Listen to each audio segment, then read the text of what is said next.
So, hello students, very good morning to all of you. Here I am with the lecture number 11th of atomic structure. तो अभी तक 10 lecture हमने किया। पिछला lecture हमने quantum mechanical model थोड़ा ठीक ठाक से स्टार्ट किया, आपको ऑर्बिटल के बारे में बताया, वेव फंक्शन के बारे में बताया, थोड़ा बहुत क्वांटम नंबर्स के बारे में बताया और radial part of wave function हम पढ़ाई कर रहे थे उसके बारे में। और आई होप पिछला लेक्चर देखे होगे तो मज़ा आया होगा, समझ आई होगी बातें। अगर आप बिना पिछला लेक्चर देखे ये वाला लेक्चर देखना चाह रहे हो तो चीज़ें कुछ नहीं समझ आएंगी। तो प्रॉपर सीक्वेंस में देखें।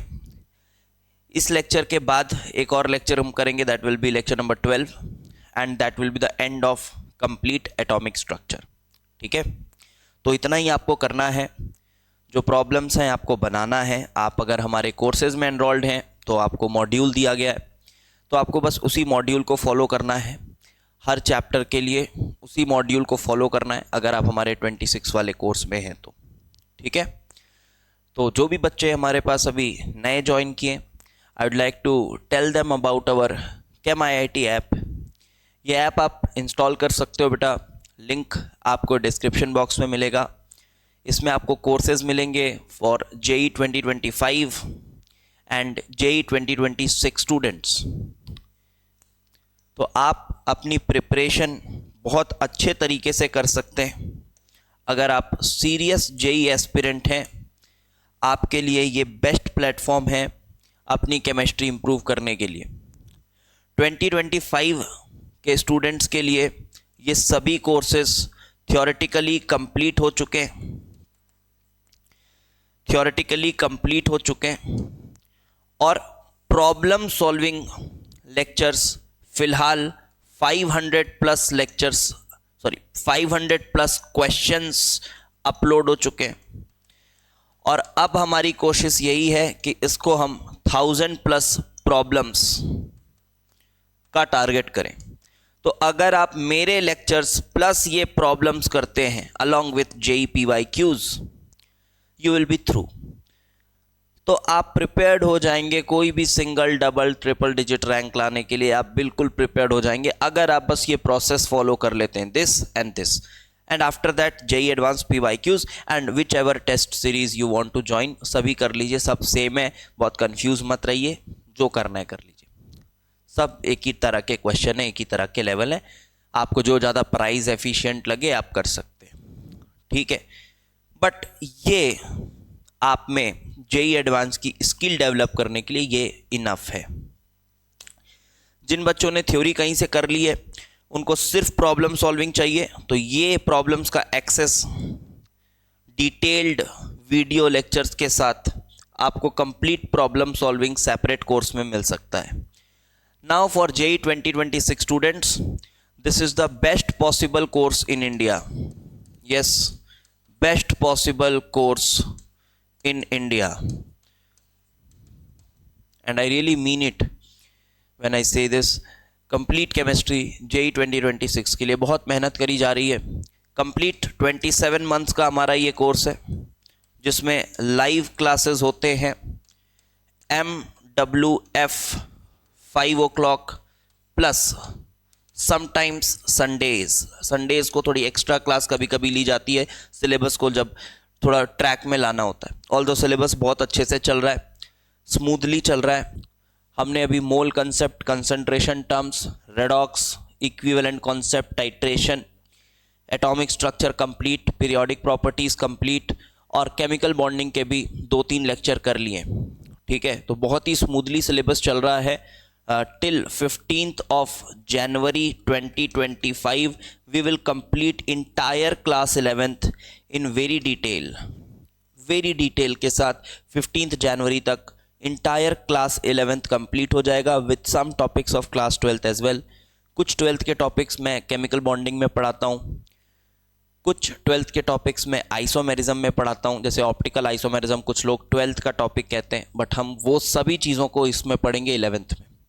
तो बिल्कुल अगर आप नए हैं, आप तलाश में हैं अच्छे केमिस्ट्री कोर्स के लिए, आप सिंसियर 26 एस्पिरेंट हैं, so this is the best possible course in India.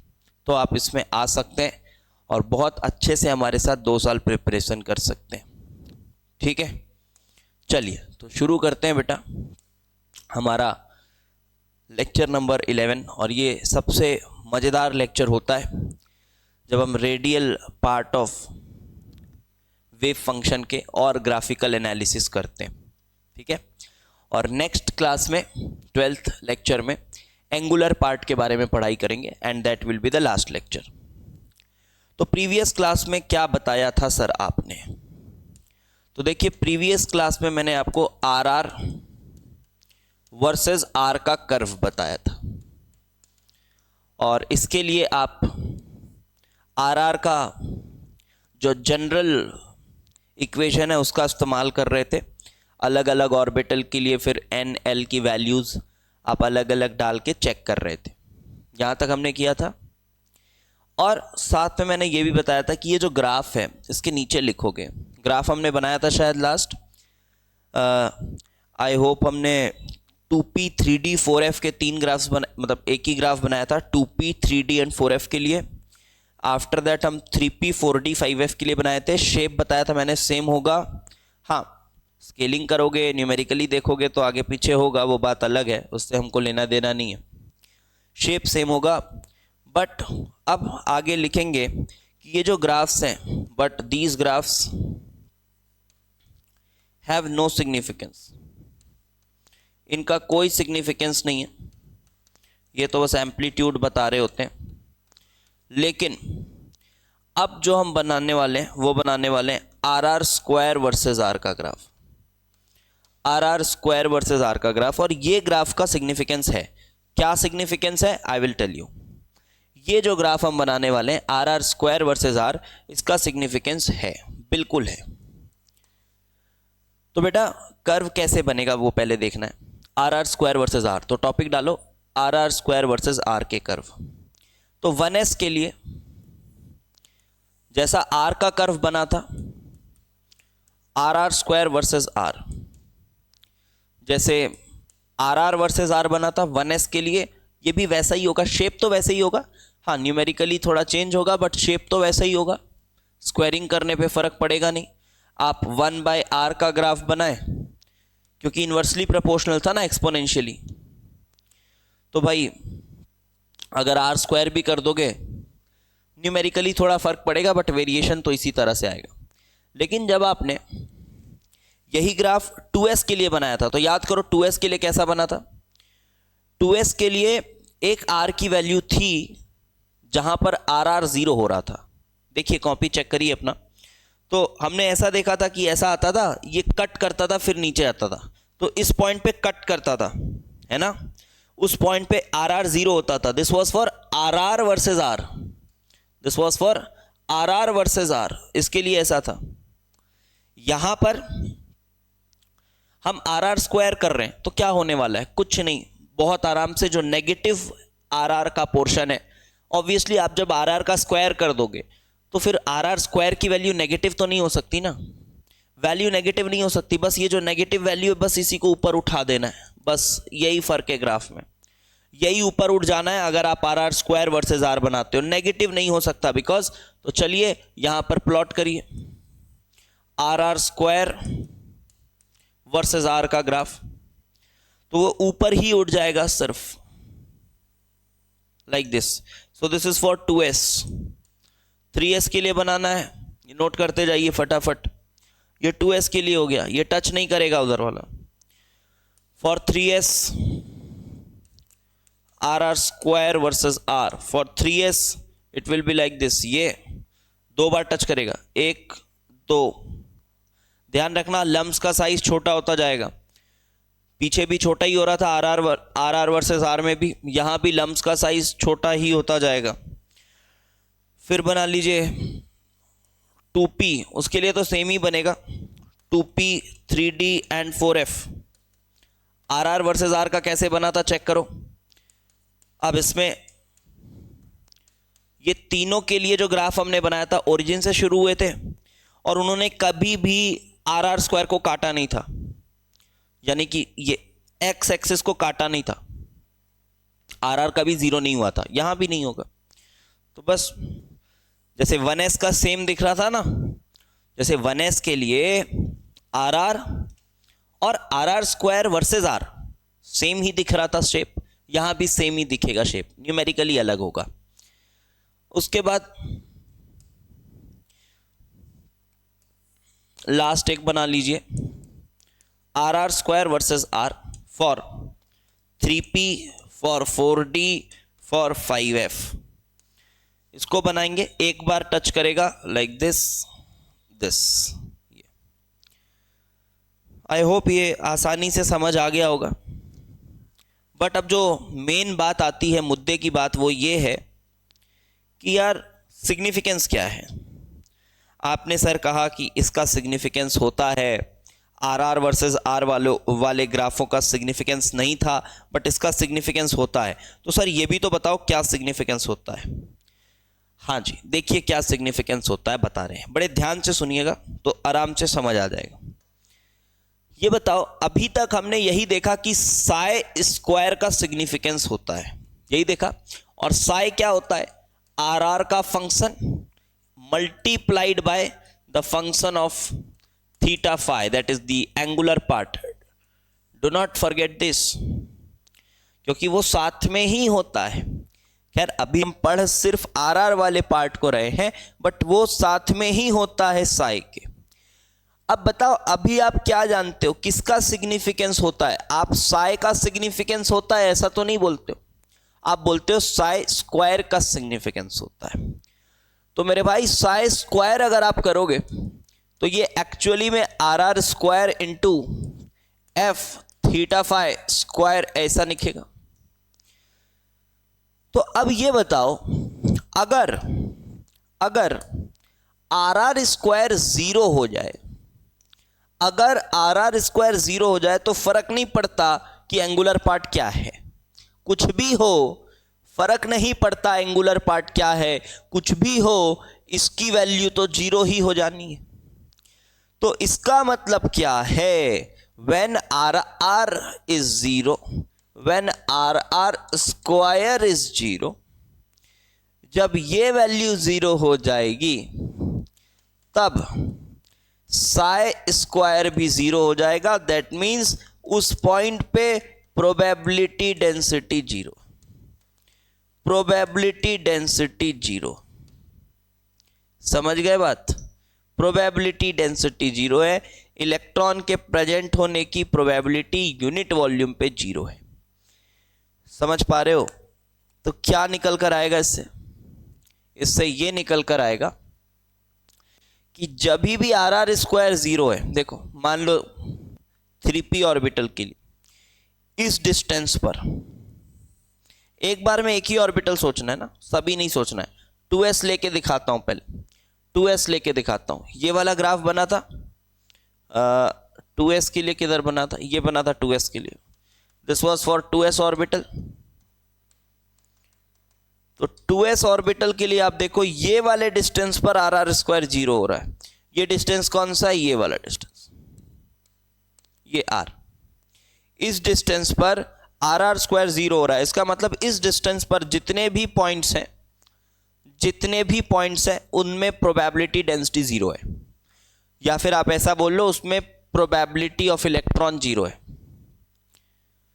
तो मुझे बताओ कि न्यूक्लियस से एक गिवन डिस्टेंस पर अगर आप कलेक्शन ऑफ पॉइंट लोगे तो वो कैसा शेप आएगा?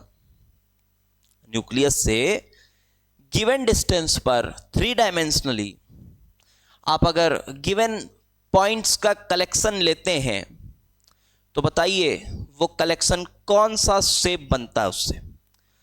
तो आप समझ सकते हैं, अगर आप 2D में सोचेंगे तो एक पॉइंट से इक्वल डिस्टेंस पर पॉइंट्स का कलेक्शन लेने पर, इक्वल डिस्टेंस पर पॉइंट्स का कलेक्शन लेने पर सर्कल बनता है। तो इसी तरह से 3D में इक्वल डिस्टेंस पर पॉइंट्स का कलेक्शन लेते हुए स्फीयर बनेगा। बेसिक मैथमेटिक्स, क्या बनेगा? स्फीयर बनेगा। जी हां, इसका मतलब है कि 2s ऑर्बिटल के न्यूक्लियस से, 2s ऑर्बिटल में न्यूक्लियस से r डिस्टेंस पर एक स्फेरिकल रीजन है। सुनना मेरी बात ध्यान से। 2s ऑर्बिटल के लिए न्यूक्लियस से, इसको लिख भी लो इस लाइन को, क्या लिखोगे? 2s ऑर्बिटल के लिए न्यूक्लियस से r डिस्टेंस पर एक स्फेरिकल रीजन है जहां प्रोबेबिलिटी डेंसिटी 0 है। जहां प्रोबेबिलिटी डेंसिटी 0 है वहां इलेक्ट्रॉन नहीं हो सकता। और इसी को कहा जाता है रेडियल नोड। क्या कहते हैं? रेडियल नोड या स्फेरिकल नोड। यही है नोड। नोड मतलब एक ऐसा रीजन जहां प्रोबेबिलिटी डेंसिटी 0 हो, या कुछ लोग इसको प्रोबेबिलिटी ऑफ फाइंडिंग इलेक्ट्रॉन 0 भी बोल देते हैं, चलेगा, दिक्कत नहीं, चलेगा।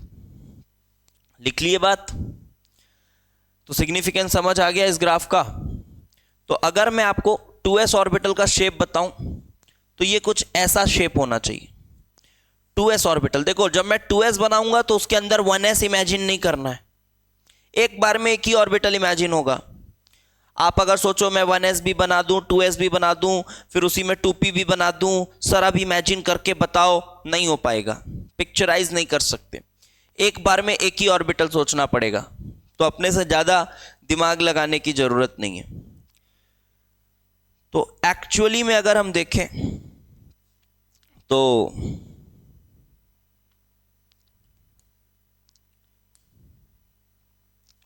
अगर हम कुछ यूं देख रहे हैं, ये 2s ऑर्बिटल है हमारा, suppose this is 2s orbital. So for this 2s orbital,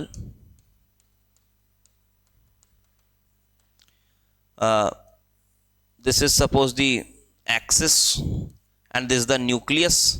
This is suppose the 2s orbital. So there is a point, or you can say there is a spherical region. अब ये spherical है, so there is a spherical region like this. ये जो मैं white mark कर रहा हूं ना, ये r डिस्टेंस पर एक ऐसा स्फेरिकल रीजन है।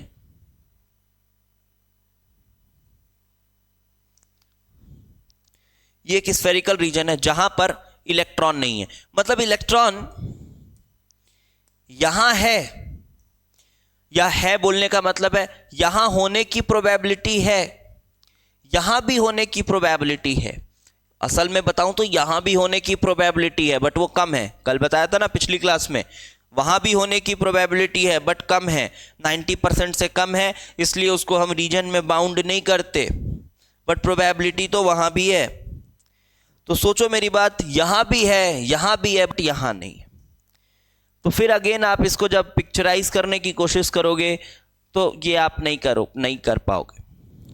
आपको ये बहुत अजीब सा बिहेवियर लगेगा। ये आप तभी सोच पाओगे कि जब आप ऐसा सोचो कि इलेक्ट्रॉन टेलीपोर्ट कर रहा है, इलेक्ट्रॉन टेलीपोर्ट कर रहा है कि यहां से गायब होके इधर पैदा हो रहा है। क्योंकि भाई यहां से यहां जाना है तो यार ये 3D रीजन है, ऐसा भी नहीं है कि ऐसा कूद के चला जाएगा। समझ रहे हो भाई? ये 3D रीजन है, स्फेरिकल रीजन है। ये 2D पैनल पे मैं 3D डायग्राम नहीं बना सकता, इसलिए बता रहा हूं। ये तो 3D रीजन है, ऐसा स्फेरिकल। ऐसा मत सोचना सर ऐसा कूद के चला जाएगा। अबे कूद के कैसे जाएगा? 3D नोड है वो। समझ आ गया? तो ये है भाई, ये है आपका रेडियल या बोल लो स्फेरिकल नोड। ये है रेडियल या स्फेरिकल नोड। ठीक है? 2s ऑर्बिटल के लिए। सर 2p ऑर्बिटल के लिए भी होगा क्या? थोड़ा ग्राफ देखो तो समझ आएगा। ग्राफ देखो, 2p 3d और 4f में तो कहीं भी RR स्क्वायर 0 हो नहीं रहा है। आप ये पॉइंट्स लिखते जाना भाई, है ना, पॉइंट्स एक के बाद एक लिखते जाना।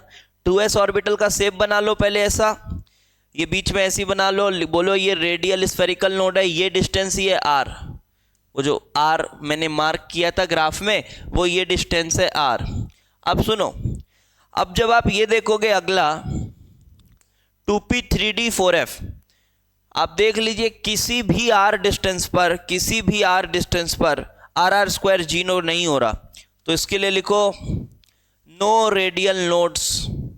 रेडियल नोड्स बोलो या स्फेरिकल नोड्स बोलो, एक ही बात होती है। तो कोई भी रेडियल या स्फेरिकल नोड इसमें नहीं है, 2p हो, 3d हो, 4f हो। ये भी बात समझ में आ गई होगी। अब इसी तरह से जब आप आओगे इधर, ये किसके लिए था बेटा, ये शायद 3s ऑर्बिटल के लिए था ना। तो 3s ऑर्बिटल के लिए इमेजिन कर लो दो दो रेडियल नोड हैं, इमेजिन हो पाएगा?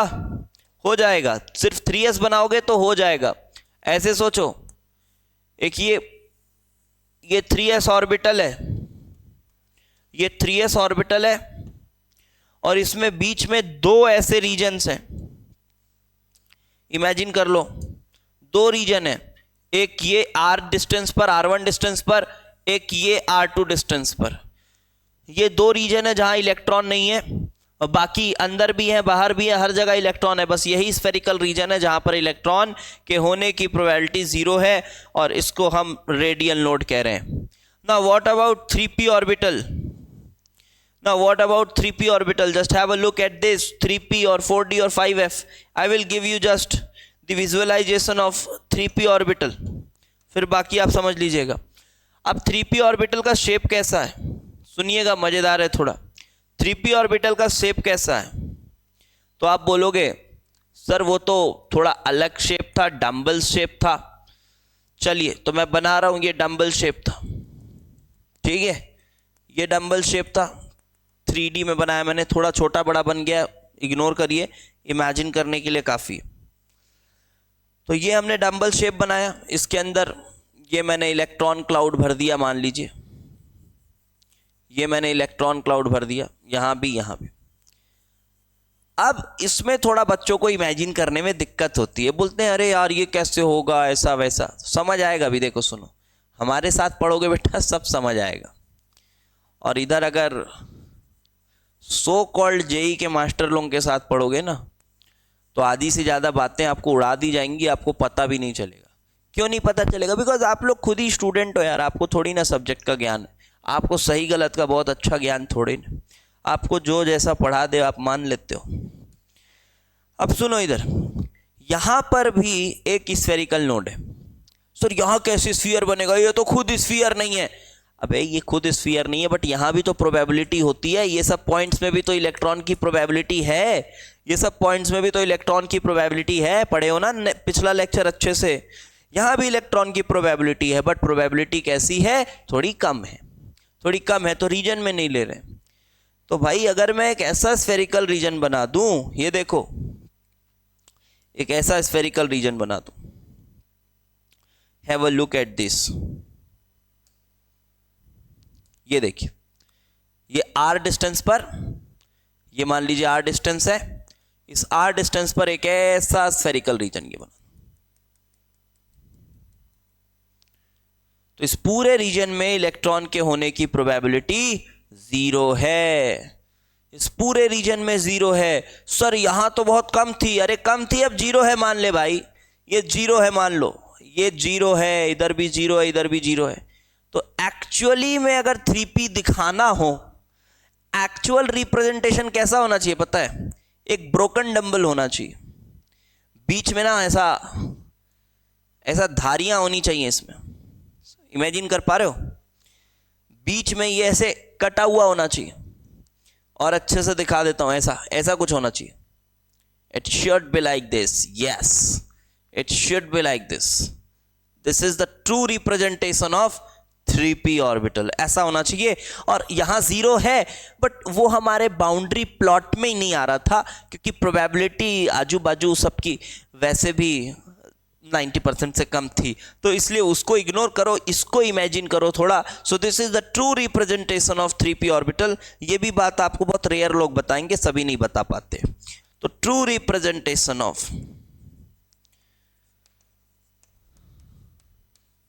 3p orbital, got it? ये ट्रू रिप्रेजेंटेशन है। इतनी बात आई होप समझ आ गई होगी। अब आपको रेडियल नोड्स बहुत अच्छे से समझ आ गए होंगे, ठीक है।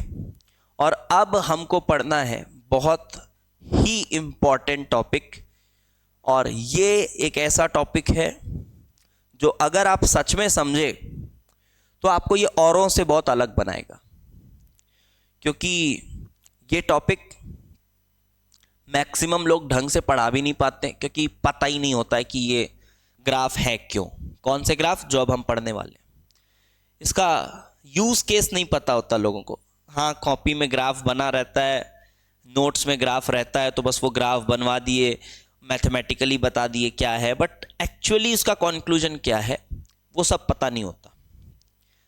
तो अब जो अगले आधे घंटे होने वाले हैं ये थोड़े इंटरेस्टिंग होंगे, और ध्यान से सुनोगे तभी समझ आएगा। हो सकता है कि 2 बार देखना पड़े लेक्चर्स, तो देख लेना, लेकिन 2 बार देखने के बाद तो समझ आ ही जाना चाहिए। मैं कोशिश करूंगा थोड़ा धीरे धीरे बताने का, सो दैट आप आराम से पेस के साथ मैच कर पाओ। चलो बेटा, तो अभी लिखना है radial probability distribution function. Radial probability, ये टर्म पे थोड़ा फोकस करना। Radial probability distribution function, this is also often written as RPDF। RPDF के बारे में बता रहे हैं। अब इसका नीड क्या है, कैसे है, वो बता रहा हूं आपको। आप पीछे वाला ग्राफ देखो। सपोज करो आपने ऐसा ग्राफ लिया था। कौन सा ग्राफ? ये वाला ग्राफ मैं ले लेता हूं फॉर सिंपली, मैं इस ऑर्बिटल के लिए ले लेता हूं। Let us take it for 2p orbital. चलिए मैं 2p ऑर्बिटल का एग्जांपल लेते हुए आपको बताता हूं। 2p ऑर्बिटल का ग्राफ कैसा बना था? कौन सा graph? R square versus R. 2p orbital suppose, तो ग्राफ वाज लाइक दिस, ठीक है। अब आप बताओ, बड़े ध्यान से सुनना, क्या इस पॉइंट के बारे में क्या कुछ कंक्लूड किया जा सकता है? बात ये, क्या इस पॉइंट के बारे में कुछ कंक्लूड किया जा सकता है ये वाले डिस्टेंस के बारे में? जैसे जब 0 हो रहा था तब तो हमने कंक्लूड कर दिया कि जब वो 0 है तो साई स्क्वायर 0 है, ये हमने कंक्लूड कर दिया।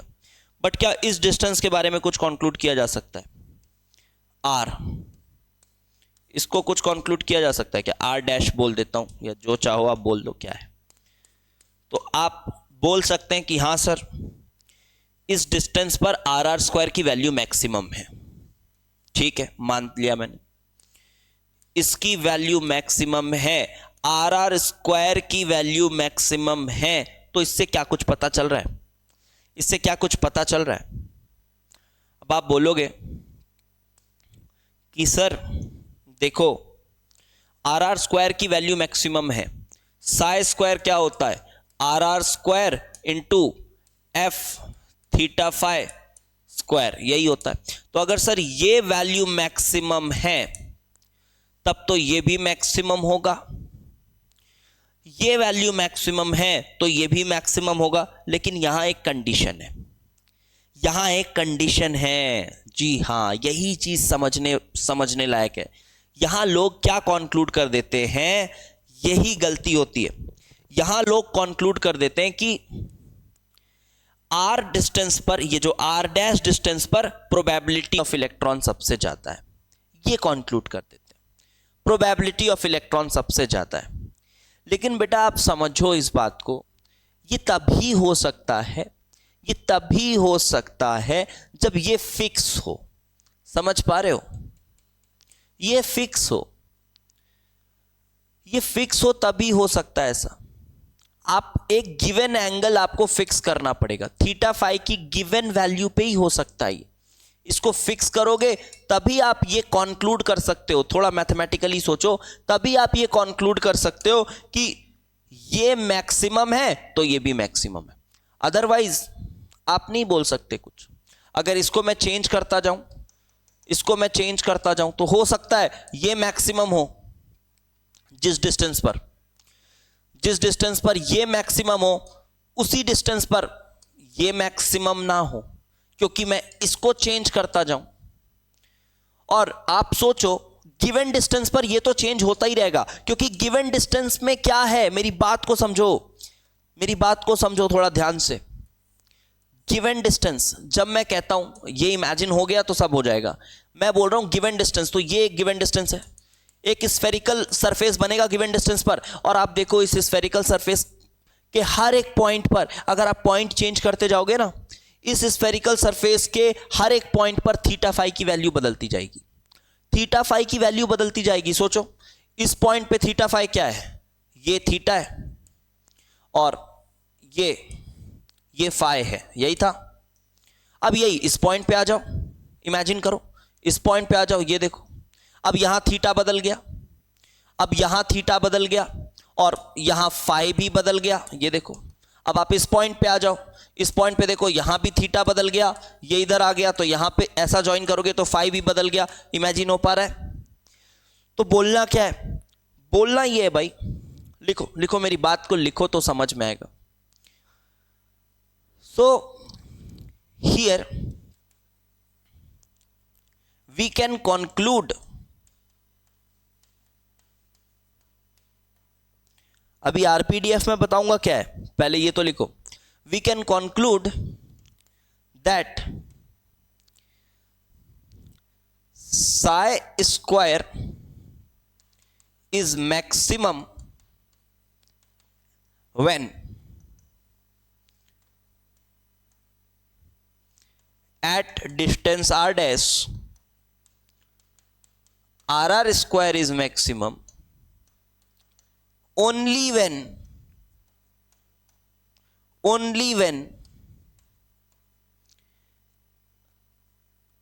theta phi is fixed। जब थीटा फाई फिक्स्ड है तभी आप ये कंक्लूड कर सकते हो। या फिर आप ऐसा देखो कि you are looking at only single direction, आप एक ही डायरेक्शन में देख रहे हो, क्योंकि जब आप एक ही डायरेक्शन में जाओगे ना, इमेजिन करो भाई, इमेजिन करो जब आप एक ही डायरेक्शन में जाओगे, suppose you have chosen this direction, ये येलो लाइन की डायरेक्शन। नाउ इस डायरेक्शन पे कोई भी पॉइंट ले लो, देख लो, चेक करो, कोई भी पॉइंट ले लो, सबका थीटा फाई सेम होगा। Each point on this line have same theta phi, समझ गए? Each point on this line has same theta phi, इनकी थीटा फाई सेम है। नोट करो इस बात को।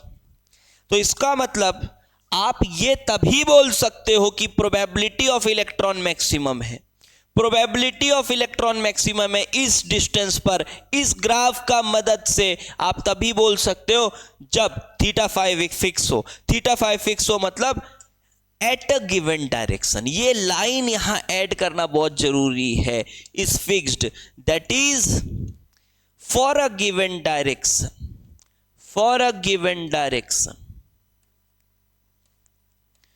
जब हम एक डायरेक्शन की बात करें तभी ये कहा जा सकता है। Very important conclusion. I hope यहां तक बात समझ आई होगी। इतना नोट करो, फिर अभी आरपीडीएफ बताता हूं क्या है। आरपीडीएफ क्या है बताते हैं।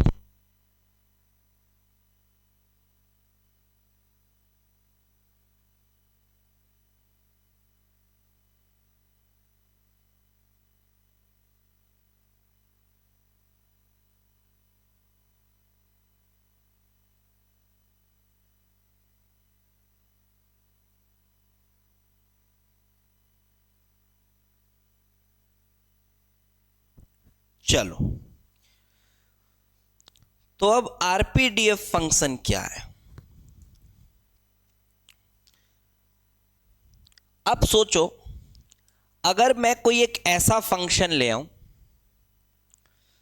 क्या ऐसा पॉसिबल है कि कोई मैं ऐसा फंक्शन ले आऊं जो फंक्शन को देखते ही आप ये बता दो कि किस डिस्टेंस पर मैक्सिमम प्रोबेबिलिटी है, जो फंक्शन देखते ही आप बता दो कि किस डिस्टेंस पर मैक्सिमम प्रोबेबिलिटी है इलेक्ट्रॉन की।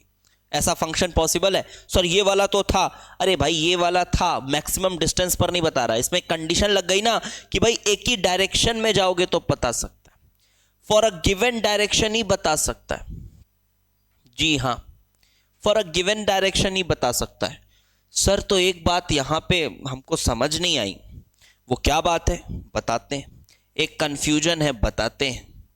तो सुनो मेरी बात, क्या कंफ्यूजन है? आपको ऐसा लग रहा होगा कि ये 3p ऑर्बिटल मैंने बनाया, मान लीजिए 3D में। अब आप बोलोगे psi square is equal to, अगर नहीं भी बोलोगे तो बोलना चाहिए, तो आपके डाउट्स मैं खुद आपके सामने पेश करूंगा, थीटा फाई स्क्वायर। अब आप बोलोगे सर इसको हमने फिक्स किया, अब फिक्स मतलब कोई भी बात कर सकते हैं, तो आर डिस्टेंस पर ये मैक्सिमम कहां पर है सर? अगर हम देखें इसके लिए R R square versus R का ग्राफ, ये अगर 3p ऑर्बिटल, ये 2p ऑर्बिटल है, तो उसका ग्राफ हमने ऐसा देखा, तो ये वाला जो डिस्टेंस है, इस डिस्टेंस पर जाता हूं मैं, ये आर डैश, इस डिस्टेंस पर जाता हूं, मान लो ये आर डैश का डिस्टेंस है, मान लो ये आर डैश डिस्टेंस है। तो अगर सर हम इस डायरेक्शन में जा रहे हैं, इस डायरेक्शन में, तो मैक्सिमम प्रोबेबिलिटी कहां होगी? हाँ यहां होगी। अगर सर हम इस डायरेक्शन में जा रहे हैं तो मैक्सिमम प्रोबेबिलिटी कहां होगी? जी हां यहीं होगी, इसी पॉइंट पे होगी। समझ पा रहे हो?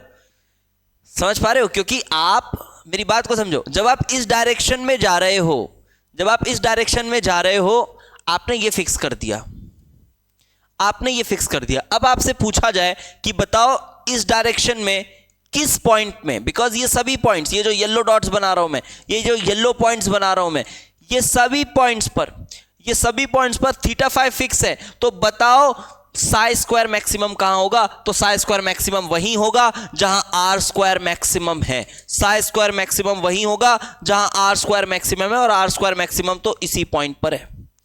क्या इसी तरह से समझ सकते हो? आप इस डायरेक्शन में भी जाओगे तो जब आप इन सभी पॉइंट्स में कंपेयर करो कि कहां ज्यादा प्रोबेबिलिटी है, तो आप यही कंक्लूड करोगे कि इसी पॉइंट पर ज्यादा प्रोबेबिलिटी है। हां सर, तब तो सर ऐसा बोल सकते हैं हम, तब तो हम ऐसा बिल्कुल बोल सकते हैं कि यार इसी डिस्टेंस पर सबसे ज्यादा प्रोबेबिलिटी है। ऐसा आपके मन में आ रहा होगा, आपके मन में आ रहा होगा, हाँ इसी डिस्टेंस पर सबसे ज्यादा प्रोबेबिलिटी है, क्योंकि देखो ना इस डिस्टेंस पर जितने पॉइंट्स हैं वो अपने डायरेक्शन के राजा हैं। समझ आई बात? क्या बोला मैंने? वो अपने डायरेक्शन के हीरो हैं। जी हां, वो अपने डायरेक्शन के जितने भी इधर पॉइंट्स हैं, अपने डायरेक्शन का हीरो कौन है? यही पॉइंट है। तो ये वाली जो सरफेस बनेगी, ये सभी हीरो पॉइंट्स के कलेक्शन है। समझ गए? सभी हीरो पॉइंट्स के कलेक्शन है, अपने अपने डायरेक्शन के चैंपियंस हैं सब।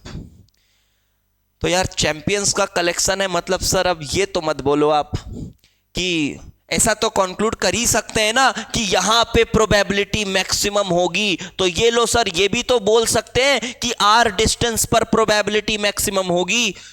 नहीं बोल सकते, ये सुन के अजीब लगेगा थोड़ा, नहीं बोल सकते हैं, क्योंकि बेटा मानो कि मैंने यहां एक सरफेस बनाई, ये मैंने एक सरफेस बनाई, ये दूसरे डिस्टेंस पर। अब आप ये सोचो कि इन पे इनको कंपेयर कर पाना पॉसिबल नहीं है। क्यों पॉसिबल नहीं है? क्योंकि यहां नंबर ऑफ पॉइंट्स कितने ज्यादा आएंगे। सोचो सोचो सोचो सोचो, समझ पा रहे हो कैसा सीन है? यहां नंबर ऑफ पॉइंट्स इतने ज्यादा आ जाएंगे। हां मैं मानता हूं कि अगर आप ये डायरेक्शन में आ रहे हो तो ये वाला पॉइंट और ये वाला पॉइंट किसमें ज्यादा प्रोबेबिलिटी है? मानता हूं ये वाले में। अगर आप इस डायरेक्शन में आ रहे हो तो ये वाला पॉइंट और ये वाला पॉइंट किसमें ज्यादा प्रोबेबिलिटी है? मानता हूं इसमें ज्यादा प्रोबेबिलिटी है। लेकिन भाई यहां पे आप ऐसे इमेजिन करो कि इन दो पॉइंट्स, यहां पर अगर दो पॉइंट्स है ना, तो यहीं पर अगर आप कंपेयर करो, अगर यहां सिर्फ दो पॉइंट्स की बात कर रहे हो तो यहां ना 20 पॉइंट्स होंगे बीच में। मतलब हर पॉइंट पे कंपेयर करो, अगर गिवन डायरेक्शन में कंपेयर करो तो ये जीतेगा, गिवन डायरेक्शन में ये जीतेगा, बट नंबर ऑफ पॉइंट्स जो है, number of points on outer वाला सरफेस, आउटर सरफेस इज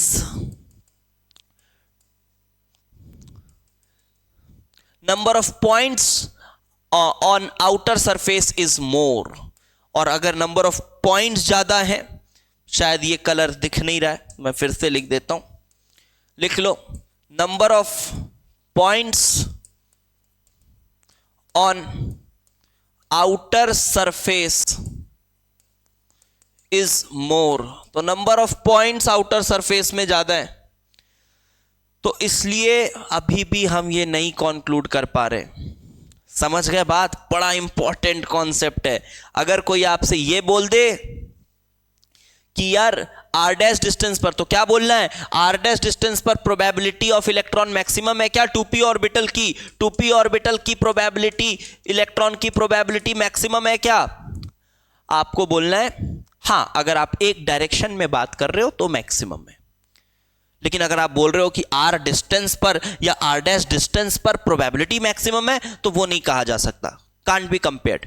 हां, आर डैश डिस्टेंस पर सभी पॉइंट्स, जितने भी पॉइंट्स हैं, लिखो इस कंक्लूजन को, लिखो अपनी भाषा में, लिखो इस कंक्लूजन को।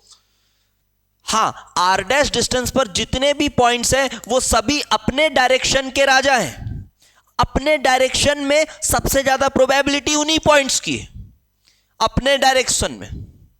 बट अगर हम कोई R double dash, R triple dash distance पर अगर हम कोई सरफेस बनाते हैं तो उसमें नंबर ऑफ पॉइंट्स बहुत ज्यादा हो जाएंगे, तो हम कंपेयर नहीं कर सकते कि टोटल प्रोबेबिलिटी इसकी ज्यादा है या टोटल प्रोबेबिलिटी इसकी ज्यादा है। हम इस फंक्शन से नहीं कंपेयर कर सकते। So now we need something different. अभी थोड़ा समझ आएगा कि अच्छा ये काम है आरपीडीएफ का। और आपके जहां भी आपने कोचिंग में पढ़ी होगी बातें, गारंटी के साथ बता रहा हूं, ये सब बातें बताई नहीं जाती हैं, क्योंकि मैक्सिमम मास्टरों को ही नहीं पता होती। मैं आपको रियलिटी बता रहा हूं, ठीक है? मैं किसी को ऐसा डिसरिस्पेक्ट नहीं करता यार, मैं जो रियलिटी है वो बता रहा हूं। पता ही नहीं होती है ये सब बातें, वो नोट्स वाली चीज़ें चलती हैं। 15 साल से वही नोट्स हैं, उसी को लिखवाना है, सैलरी लेना है, निकलना है, यही काम होता है। ठीक है, मेरी बात समझो। तो देखो भाई, कुछ लोगों को बुरा भी लग सकता है, बट सच्चाई बता रहे हैं आपको। ये समझ आ गई बात? इतना नोट करो। अब आरपीडीएफ क्या है सर, वो भी तो बता दो। हाँ भाई, अब आरपीडीएफ की बात करेंगे। तो एक फंक्शन मैं बना रहा हूं, फिर उसकी सिग्निफिकेंस आपको बताऊंगा, ठीक है? तो सपोज करो आरपीडीएफ फंक्शन बताता क्या है। तो सबसे पहले तो एक स्फेरिकल सेल इमेजिन करो आप, जिसकी थिकनेस dr है। dr थिकनेस का एक स्फेरिकल सेल इमेजिन करो। फिर बता रहा हूं आरपीडीएफ का काम क्या है। कंसिडर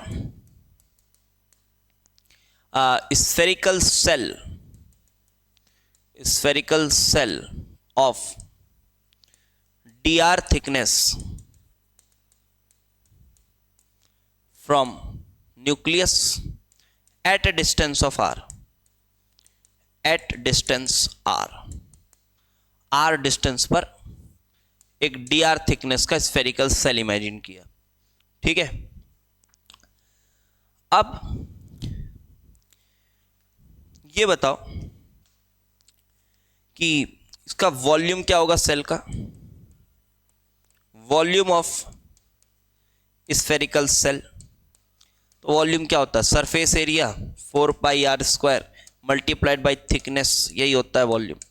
तो ये सेल का वॉल्यूम ये आ जाएगा।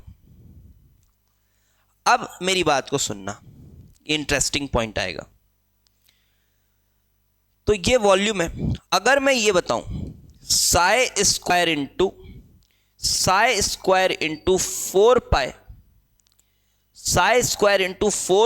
r² dr, अगर मैं ये इसका कुछ सिग्निफिकेंस बताऊं तो क्या समझ आ रहा है आपको? ये कुछ समझ आ रहा है? अगर मैं ये सिग्निफिकेंस बताऊं, ये क्या बताएगा? साई स्क्वायर होता है प्रोबेबिलिटी डेंसिटी, समझ गए? साई स्क्वायर होता है प्रोबेबिलिटी डेंसिटी, और ये होता है वॉल्यूम। मतलब ये है probability for unit volume multiplied by volume. तो ये आपको देगा actual probability at distance r। हाँ ये देगा तो जरूर, लेकिन इसकी वैल्यू निकाल पाना बहुत मुश्किल है, इसकी वैल्यू निकाल पाना बहुत मुश्किल है। ये आप ये समझिए, ये एक्चुअल प्रोबेबिलिटी तो देगा, because this is probability density multiplied by the volume. Actual probability at distance R ये देगा, बट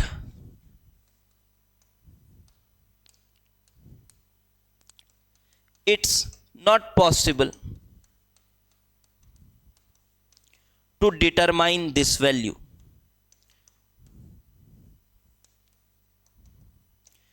एज अ फंक्शन इसको ना डिटरमाइन कर पाना पॉसिबल नहीं है, एज अ फंक्शन इसको डिटरमाइन कर पाना पॉसिबल नहीं है, क्योंकि भाई मेरी बात को समझो, इसके अंदर आ रहा है R R square into F theta phi square, ये दोनों आ रहा है, फिर 4 pi R square into D R. अब आप सोचो ये बहुत कॉम्प्लेक्स हो जाएगा, इसको एज अ फंक्शन पढ़ पाना समझ पाना उतना आसान नहीं है, क्योंकि भाई आर डिस्टेंस पर ही, उसी डिस्टेंस पर सोचो, उसी डिस्टेंस पर, आर डिस्टेंस ही है, उसी डिस्टेंस पर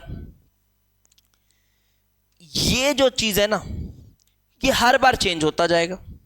अगर आप इस डिस्टेंस पर बात कर रहे हो, अगर आप इधर बात कर रहे हो तो इसकी वैल्यू कुछ और है, आप अगर इधर बात कर रहे हो डिस्टेंस वही है, डिस्टेंस वही है, लेकिन फिर इसकी वैल्यू बदल गई। तो सेम आर के लिए ये अजीब से इनफाइनाइट वैल्यू ले सकता है, सेम आर के लिए ये इनफाइनाइट वैल्यू ले सकता है। तो ये हमको इसे पढ़ने में ना थोड़ा मुश्किल बनाएगा, ये बड़ा कॉम्प्लेक्स हो जाएगा, इसलिए हम psi square into 4 pi R square को पढ़ पाना पॉसिबल नहीं, पढ़ पाना पॉसिबल नहीं है। लेकिन हाँ, अगर आपसे ये पूछा जाए कि यार ये बताता क्या है, तो हाँ ये एक्चुअल प्रोबेबिलिटी बताता है, लेकिन इसको एज अ फंक्शन आप नहीं बना सकते, क्योंकि भाई इसको क्या करोगे फिर, थीटा फाई की तो इनफाइनाइट वैल्यूज है फॉर गिवन आर। यस लिखो, theta phi has infinite values for given R and therefore it can not be determined as a function.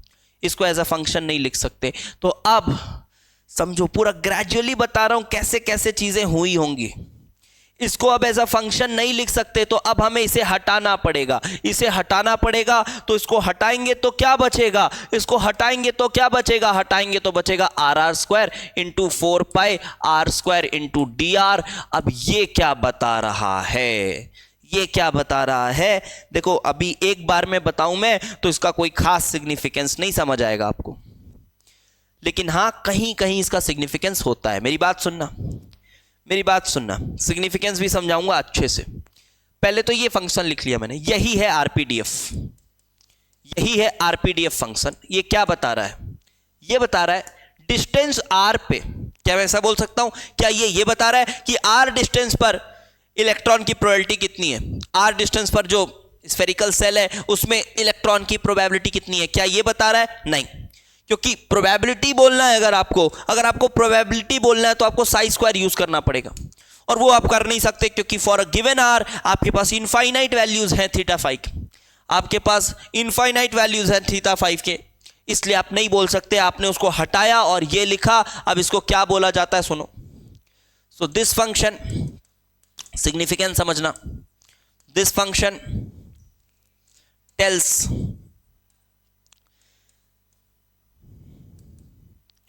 About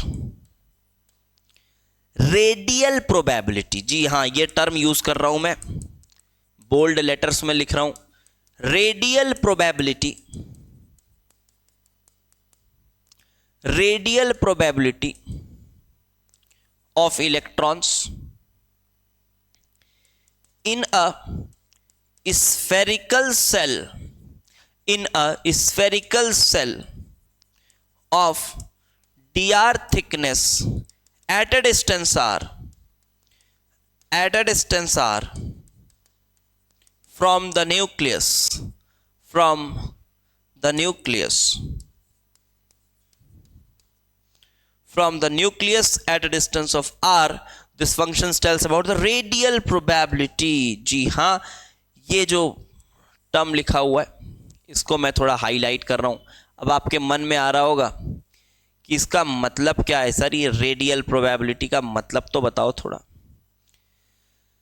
तो भाई देखो, रेडियल प्रोबेबिलिटी का कोई फीलिंग नहीं दे पाएंगे अभी फिलहाल, आप इसको रेडियल प्रोबेबिलिटी ही बोलिए बस। क्या बोलना है इसको, रेडियल प्रोबेबिलिटी, एक्चुअल प्रोबेबिलिटी नहीं बता सकते, रेडियल प्रोबेबिलिटी। रेडियल प्रोबेबिलिटी मतलब क्या? कुछ नहीं, रेडियल प्रोबेबिलिटी मतलब रेडियल प्रोबेबिलिटी, दैट्स इट। ठीक है सर, ये तो कुछ नया सा हो गया। हाँ नया सा हो गया, बोल लो, फीलिंग नहीं आएगी, रेडियल प्रोबेबिलिटी बोलना है। तो ये अगर कहीं आपको दिखे कि ये R R square 4 pi R square D R, ये क्या बता रहा है, इसका प्रोडक्ट क्या बताता है, तो आप बोलोगे कि किसी भी ऑर्बिटल के लिए आर डिस्टेंस पर जो एक स्फेरिकल सेल है, उस स्फेरिकल शेल जिसकी थिकनेस डी आर है, उसमें इलेक्ट्रॉन के प्रेजेंट होने की रेडियल प्रोबेबिलिटी हमें इस फंक्शन से पता चलती है। अभी आप बोलोगे ये तो बेवकूफ बनाया जा रहा है सर, इसका कोई सिग्निफिकेंस थोड़ी ना। अरे है भाई, सिग्निफिकेंस है, इसलिए बता रहा हूं। कहां सिग्निफिकेंस है मैं बता रहा हूं। अब आप सोचो, ये समझ आ गया? हाँ, ये टर्म तो फील नहीं होगा, होना भी नहीं चाहिए, ये टर्म फील नहीं होगा, लेकिन मेरी बात सुनो। अगर अगर अगर अगर अगर कोई ऐसा वेव फंक्शन है, अगर कोई एक ऐसा वेव फंक्शन है जिसमें एंगुलर पार्ट है ही नहीं, तब क्या? अगर कोई ऐसा वेव फंक्शन है जिसमें एंगुलर पार्ट है ही नहीं, तब क्या? जी हां, तो अगर एंगुलर पार्ट नहीं है तो सोचो सोचो सोचो, तो कब होता है ऐसा जब एंगुलर पार्ट ना हो? लिखो मेरी बात। For S orbitals since they are spherically symmetrical, since they are spherically symmetrical,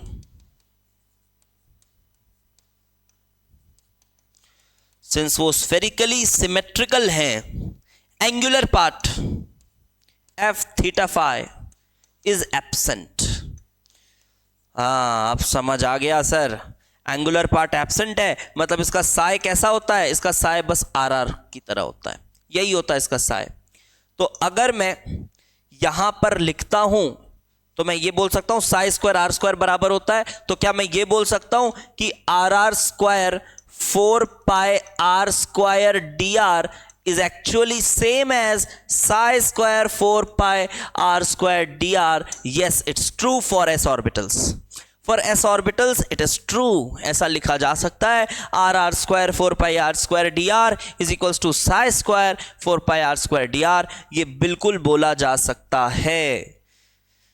मज़ा आता है यार, ये टॉपिक पढ़ाने में ना बहुत मज़ा आता है। अगर बच्चे जब ये सब सीखते हैं ना तो अलग आनंद आता है कि हाँ यार समझ आया बच्चों को कुछ, और ऐसा कुछ समझ आया जो एक्चुअली में अच्छा है, कुछ ऐसा समझ आया। और आपको सच बता रहा हूँ, बहुत अलग बनाएगा ये। कुछ परसेंटेज, बहुत मिनिमम बच्चे होंगे ऐसे जिनको ये सब सच में पता होगा क्या होता है। तो भाई एस ऑर्बिटल के लिए इसको हम एक्चुअल प्रोबेबिलिटी मान सकते हैं, मतलब अब हम वो सरफेस बता सकते हैं जहां पर प्रोबेबिलिटी मैक्सिमम है। जी हां, एस ऑर्बिटल्स के लिए ये सरफेस बता सकते हैं। जैसे यहां पर हमको दिक्कत हो रही थी ना यार, ये सरफेस में ज्यादा प्रोबेबिलिटी है या ये सरफेस में ज्यादा प्रोबेबिलिटी है, तो अब हम एक्चुअल में अगर हमें इसकी वैल्यू पता है ना, R R square 4 pi R square D R, अगर हमें इसकी वैल्यू पता है तो हम बता सकते हैं कि हाँ वो किस डिस्टेंस पर इसकी वैल्यू मैक्सिमम है, किस डिस्टेंस पर इसकी वैल्यू मैक्सिमम है। वो सरफेस ऐसा होगा जहां प्रोबेबिलिटी मैक्सिमम है। लेकिन एस ऑर्बिटल के लिए, जी हां, पी ऑर्बिटल्स वगैरह के लिए इसका मतलब सिर्फ रेडियल प्रोबेबिलिटी है। P orbital, D orbital, F orbitals, उनके पास एंगुलर पार्ट भी होता है वेव फंक्शन का, तो उनके लिए कुछ नहीं बता सकते। एस ऑर्बिटल के लिए इसका सिग्निफिकेंस है। अब एक इसका ग्राफ बना लेते हैं, थोड़ा बहुत इसके कर्व्स बना लेते हैं, फिर एक और बड़ा इंटरेस्टिंग आपको कंक्लूजन बताऊंगा। इसका कर्व पहले बना लीजिए। अब इसके जो कर्व्स होंगे वो कैसे होंगे, एक बात और कर लो, वो डी आर वाले टर्म को हटा लो, यूनिट थिकनेस लिख लो। तो radial probability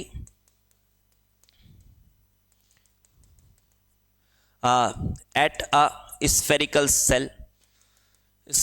cell distance r,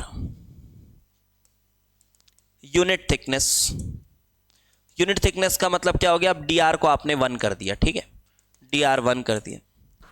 अब जिस भी यूनिट में आप मेजर कर रहे हो उस यूनिट के अकॉर्डिंग आपने dr को 1 कर दिया, जो r की यूनिट है उसी यूनिट में, ठीक है, dr को 1 कर दिया। तो क्या बन गया, r स्क्वायर 4 पाई r स्क्वायर। तो ये हमारा फंक्शन है, इसका प्लॉट्स बनाते हैं।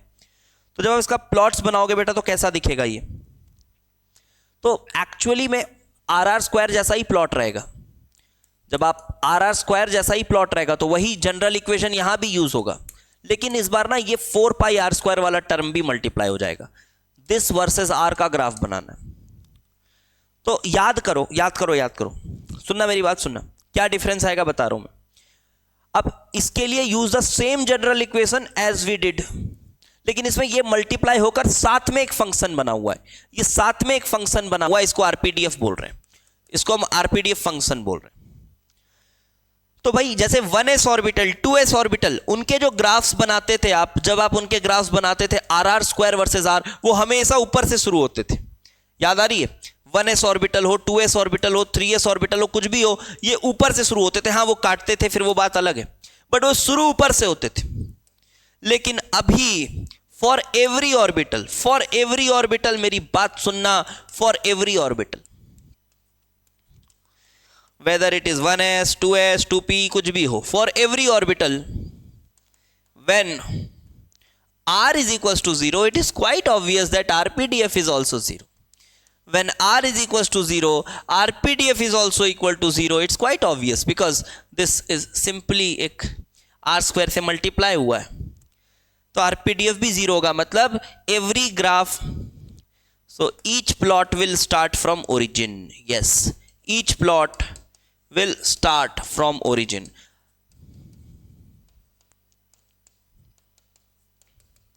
चलो फटाफट अब ग्राफ बना देते हैं, बस उसी को ओरिजिन से शुरू कर देना और नोड के हिसाब से बना लेना। तो देखो अगर मैं बनाऊं आरपीडीएफ वर्सेस आर का ग्राफ, आरपीडीएफ, अब ये तो समझ गए होगे, ये बना सकते हो आप। ये अगर मैं बनाऊं 1s के लिए सेम बनेगा, 2s के लिए सेम बनेगा, sorry not 2s, 1s 2p 3d 4f इनके लिए सबके लिए सेम बनेगा। स्टार्ट यहीं से होगा, ऊपर जाएगा नीचे आएगा, शेप तो सेम ही रहेगा। हाँ मैं बार बार बोल रहा हूँ, न्यूमेरिकली जो डिस्टेंस है वो अलग है, बट शेप ये सेम है। तो बेटा क्या समझ आया, इससे पता चला, इससे क्या समझ आया।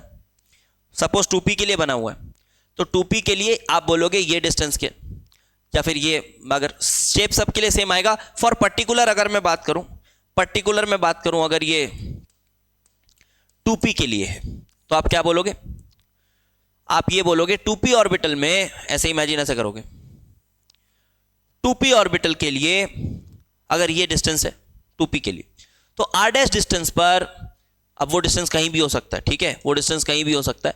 r डैश डिस्टेंस पर एक ऐसा स्फेरिकल सरफेस है जहां पर इलेक्ट्रॉन के प्रेजेंट होने की रेडियल प्रोबेबिलिटी, कौन सी प्रोबेबिलिटी, रेडियल प्रोबेबिलिटी मैक्सिमम है। और रेडियल प्रोबेबिलिटी बस बोल सकते हो, फील नहीं कर सकते। 2p ऑर्बिटल के लिए, इसके लिए रेडियल प्रोबेबिलिटी बोलना पड़ेगा, क्योंकि भाई 2p ऑर्बिटल है, इसका मतलब उसके पास क्या, उसके पास एंगुलर पार्ट भी है, और बच्चों को ये लगता है कि सर इसमें क्वेश्चन कैसा आएगा। एक बात मैं बोलना चाहूंगा, अगर आप ये थ्योरी पढ़ लियो, दुनिया का कोई भी क्वेश्चन आएगा जेईई एडवांस प्लस लेवल तक आप कर लोगे, निश्चिंत रहो आप कर लोगे, अगर आप ये थ्योरी पढ़ लियो, इस लेवल की थ्योरी पढ़ लियो। तो don't worry too much about the questions on this topic, it is totally dependent on how much you have studied the theoretical part properly, उस पर डिपेंड करेगा।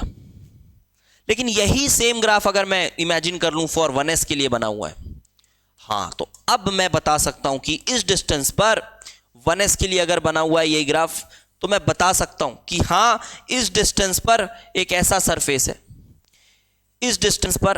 ऐसा सरफेस है, जहां इलेक्ट्रॉन के प्रेजेंट होने की एक्चुअल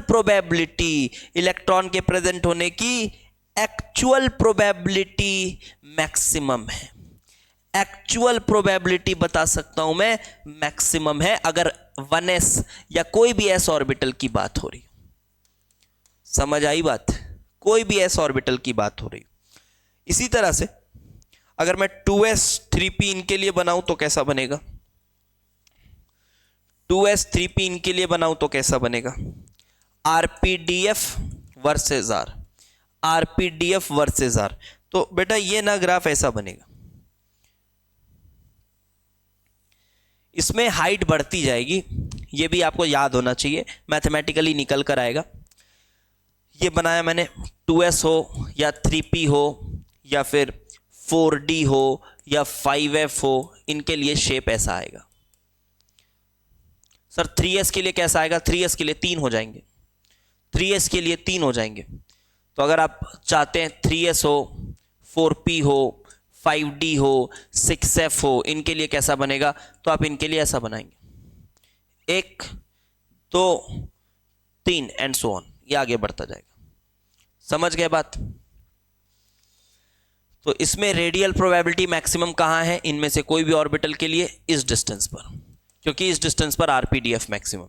तो ये काफी बड़ा डिस्टेंस बाद एक आर आएगा, एक ऐसा डिस्टेंस में एक स्फेरिकल सेल आएगा जहां रेडियल प्रोबेबिलिटी मैक्सिमम है, और एस ऑर्बिटल की बात करो तो उसी को आप एक्चुअल प्रोबेबिलिटी बोल सकते हो। ग्राफ समझ आ गए? अब एक इंटरेस्टिंग कंक्लूजन आपको बता देता हूं और उसके साथ ही साथ ये लेक्चर करता हूं खत्म। फिर थोड़ा सा पोर्शन और बचेगा रेडियल में, बट उसको एंगुलर के पहले थोड़ा पढ़ा देंगे, 1 घंटे में हो जाएगा, अगले लेक्चर में वो खत्म हो जाएगा। तो एक बड़ा इंटरेस्टिंग कंक्लूजन आपको बताना चाहूंगा।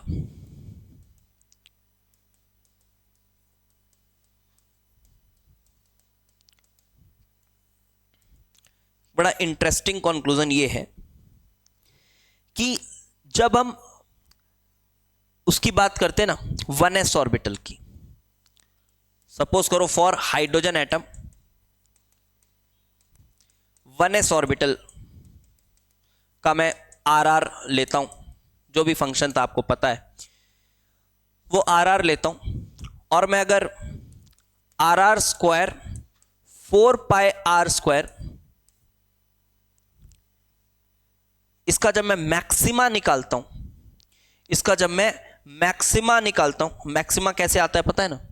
हाँ, ये फंक्शन का जब मैं मैक्सिमा निकालता हूं, आपको निकालना नहीं है, सुन लो बस। जब इसका मैं मैक्सिमा निकालता हूं, आप चाहो तो निकाल भी सकते हो, इजी है, इजी है, आप निकाल सकते हो। आपको RR की वैल्यू मैंने बताई थी 1s के लिए।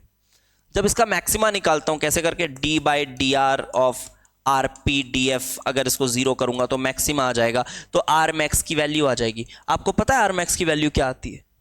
जी हाँ, इंटरेस्टिंग, R मैक्स की वैल्यू A0 आती है, दैट इज 52.9 पाइकोमीटर्स, ये वैल्यू आती है। अब क्या इंटरेस्टिंग है देखो, इंटरेस्टिंग ये है कि बोर का जो पोस्टुलेट था और ये जो क्वांटम मैकेनिकल मॉडल है, दोनों की बातों में थोड़ी सिमिलैरिटी नजर आ रही है, दोनों की बातों में थोड़ी सिमिलैरिटी नजर आ रही है। क्या सिमिलैरिटी? ये नजर आ रही है, बोर कहता है, क्या कहता है? बोर कैसे कहता था? बोर कैसे कहता था? बोर कहता था कि एक हाइड्रोजन एटम में 52.9 पाइकोमीटर पर एक स्फेरिकल सेल है, एक स्फेरिकल सेल है जहां इलेक्ट्रॉन है। यह कहता था बोर। बोर कहता था कि हाइड्रोजन एटम में 52.9 पाइकोमीटर में एक स्फेरिकल सेल है जहां इलेक्ट्रॉन है। यह कह रहा था बोर पहले, ऑल्दो बोर भी बाद में क्वांटम के सपोर्ट में आया था, वो बात अलग है, बट जब उसने अपनी थ्योरी दी थी तो ये बात कही थी। और क्वांटम मैकेनिकल मॉडल, जिसका कोई एक फाउंडर नहीं है, बहुत सारे लोग फाउंडर थे, ठीक है, फाउंडर बोल लो, फिर इसको प्रोपगेट करने वाले बहुत लोग थे, इसके सपोर्ट में बहुत लोग थे, तो यहां मैं कोई एक नाम नहीं लिख सकता। तो ये क्या कह रहा है? ये कह रहा है कि हाइड्रोजन एटम में 52.9 पाइकोमीटर्स की दूरी में एक स्फेरिकल सेल है जहां इलेक्ट्रॉन के होने की पॉसिबिलिटी सबसे ज्यादा है। देखो सिमिलैरिटी, देखो बात वही कह रहे हैं। थोड़ा थोड़ा अलग तरीके से, क्योंकि इसके हिसाब से एग्जैक्ट पोजीशन मोमेंटम नहीं बताया जा सकता। यहां पर ये कह रहा है कि एग्जैक्ट वही इलेक्ट्रॉन है, बट ये भी कहीं ना कहीं वही बात कह रहा है कि भाई इलेक्ट्रॉन के होने की पॉसिबिलिटी मैक्सिमम है। सोचो इसके लिए कितना टफ लगा है, कितना टफ रहा है ये काम, कितना टफ रहा है ये काम, कितने अजीब से पोस्टुलेट्स हैं, कितने अजीब से मैथमेटिकल एक्सप्रेशंस हैं जो ढंग से समझ भी नहीं आए हैं हमको। हमने सॉल्व कहाँ किया, हमने तो बस उस पर थोड़ी बहुत चर्चा की है ना। बड़ा मुश्किल है, उसके बाद जाके वही कंक्लूजन। और बोर देखो using such simple postulates, mvr is equals to nh by 2 pi, kze square by r square is equals to mv square by r। ये दो छोटे छोटे पोस्टुलेट का इस्तेमाल करते हुए उसने ये बात बता दी थी। इसलिए मैं कहता हूं बोर पर्सनल फेवरेट है मेरा। ठीक है, तो भाई यही बात है, समझ आया होगा। और आप आज का लेक्चर बहुत मज़ा आया होगा, आपको बहुत मज़ा आया होगा। मैं 1 मिनट और लेता हूं आपका, और ये थोड़ा कंक्लूड कर देता हूं। मैं क्या कंक्लूड कर देता हूं कि आपने अभी तक 3 ग्राफ पढ़े। आर वर्सेस आर का ग्राफ पढ़ा, आपने आर स्क्वायर वर्सेस आर का ग्राफ पढ़ा, और आपने RPDF वर्सेस आर का ग्राफ पढ़ा। तीनों का क्या सिग्निफिकेंस है? तो पहली बात, पहले वाले ग्राफ का कोई सिग्निफिकेंस नहीं था, ये बस हमने टाइम पास के लिए बना लिया, क्योंकि भाई इससे ही तो ये बना, तो इसका कोई सिग्निफिकेंस नहीं था। उसके बाद आर स्क्वायर वाले का क्या सिग्निफिकेंस था? ये 2 बातें बता रही थी। पहला तो रेडियल नोड के बारे में बता रहा है, सुनना मेरी बात को लिखना। पहला रेडियल नोड के बारे में बता रहा है, और दूसरा क्या बता रहा है? दूसरा बता रहा है कि मैक्सिमम प्रोबेबिलिटी कहां है, एट अ गिवन डायरेक्शन। समझ गए मेरी बात? So for a given direction,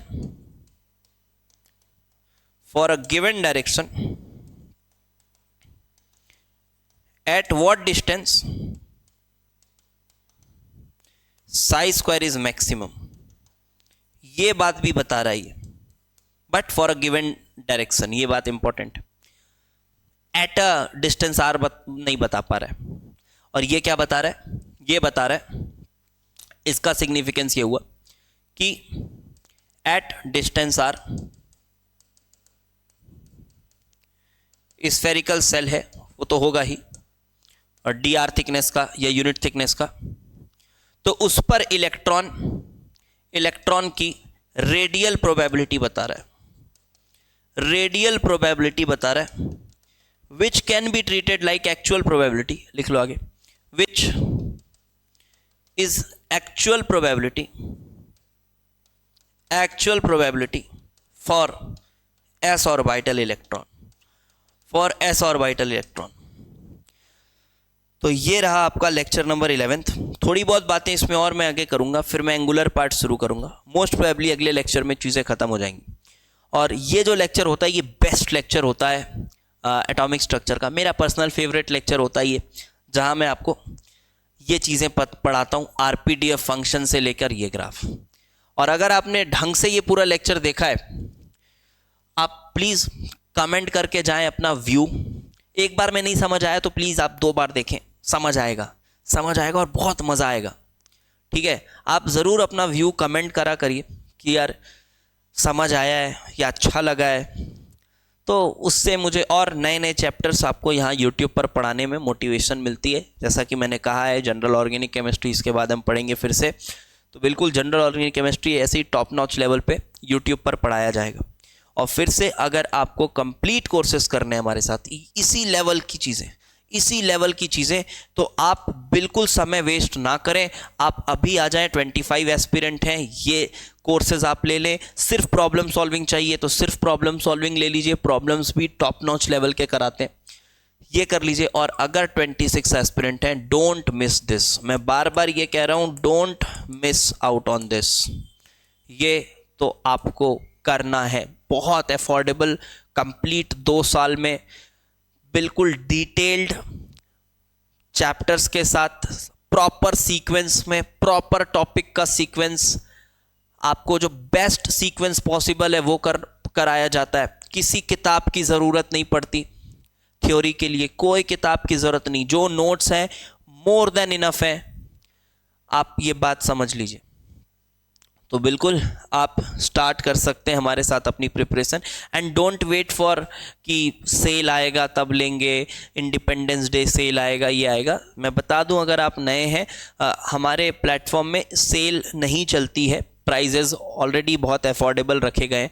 तो ऐसा मत सोचो कि आज ले लेंगे कल को सेल आएगा तो हमको रिग्रेट होगा, ऐसा कुछ नहीं, सेल कभी नहीं आएगा, ठीक है, सेल नहीं आएगा। आप के लिए प्राइजेज़ वैसे ही काफ़ी अफोर्डेबल रखी गई हैं, हम सेल वगैरह रन नहीं करते, या करते भी हैं तो बहुत ही रेयरेस्ट ऑफ रेयर केसेस में किसी एक आधा कोर्स में कर दिया तो बात अलग है, अदरवाइज सेल नहीं आता। So don't waste your time, just enroll now if you want to do complete courses with us, you will not regret. Okay, thanks for watching.